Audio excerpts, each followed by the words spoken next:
Ashamaa harka fuunee kabajamtootaa fi hordoftoota jaallatamtoota Sukkaara YouTube jirra jirtu bakka jirtanitti nageenyi xiyyaa ta'uun irraa madditee isin hageettu isiniin jedha. Egaan warroonni YouTube chaanaalii kiyyaa faaraa taatan YouTube Sukkaara YouTube subscribe like gochuudhaan maatii naaf ta'an isiniin jedha. Maatiin kiyya immoo warra deebiidhaan beeke nagaan nuftanii welcome isiniin jedha. Walirraa banneetii jirra. Innis maaliidha haaluma jiroof jireenya biyya baqaatiif walirraa fagaanneetii jira. Hordoftoota kiyya bakka jirtanitti nagaan isiniif hawwaa isiniin jechaati.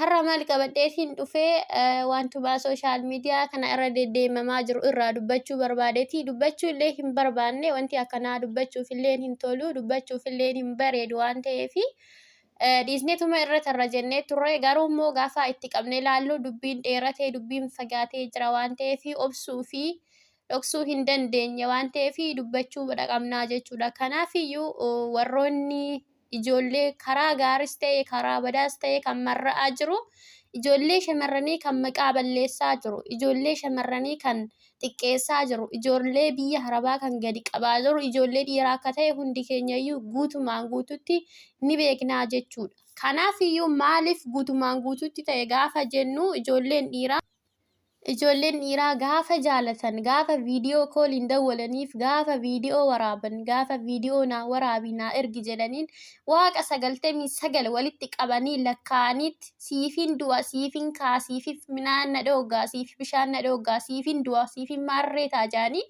waaqa 99 jiru hunda itti waamanii tooni viidiyoo isa waraabsisanii erganii yookaan immoo viidiyoo kooliin dawwalanii tooni waan hin taanee fi waan ta'u waliin dabarsanii raawwatanii deebi'anii immoo sooshaal miidiyaa irra baasan. Ilumaa bara wanti nagarramuu fi wanti naagaluu hin dandeenye takka gaafa wal jaalatanii fi gaafa viidiyoo waraabanii walitti ergan. Silaa gaafa san sooshaal miidiyaa irra hin baasneeti har'a erga xumuratanii gaafa wal jaalatan sooshaal miidiyaadhaan hin mari'anne. Har'a akkamitti gabbaanii sooshaal miidiyaa irratti wal baasanii akka wal saaxilan obboleeyyan kiyya ijoollee dhiiraati keessattuu. Shamarran garaa laaftii, shamarran miskiinaa, shamarran garaa hin jabaattu, shamarran amantii qabduun itti kakattee, dhaabata qabduun itti kakattee maarree yoo jettee lubbuu tana naa dabarsi yoo jetteen dabarsitee sii kennuu dandeessi. Maaliifii gara laafettiidha. Garaa hin jabaattu, gara jabeenya hin qabdu. Wanti hundumtuu kan deddeemaa jiru, wanti safuu cabsu, wanti baalagee, wanti fokkataan kan deddeemaa jiru yeroo hunda ijoollee keenyarraani, ijoollee Oromoorraani, shamarran biraa laala. Mee viidiyoo shamarran biraa argitanii beektanii amata muuluu kana meeqame yeroo sooshaal miidiyaa irra ba'u.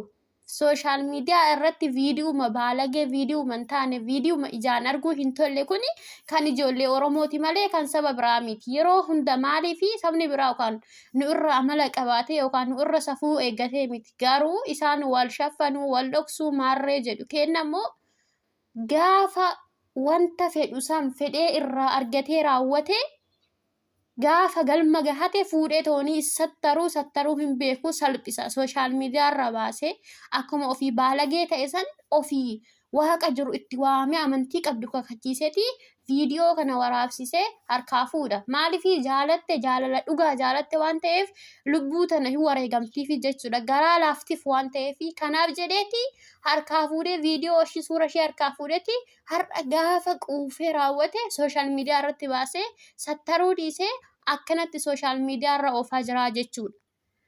Gaafin kiyaar jedhan, gaafin kaarota jedhan, gaafin alaandii amma immoo bacirraasha alaandii fuudhanii tooni sooshaal miidiyaa irra fiiganii jechuudha. Kunis maaliidhaaf ta'e shamarran kenna. Shamarran safuu qabdii bar. Shamarran kan akkanatti safuu cabsisiisanii itti taphatanii itti kolfanii yeroo baatii takka keessatti viidiyoo meeqa gadi ba'a? Viidiyoo 1000 gadi ba'a. Maaliifii kuni jaalala qabaniif saniifi waan isaan naaf godhi jedhaniisa yoo dhugaan na jaalatte akkana naa godhi, yoo dhugaan na jaalatte akkana naaf ta'e, yoo dhugaan na jaalatte maarree naaf ta'e jedhanii tooni viidiyoo harkaa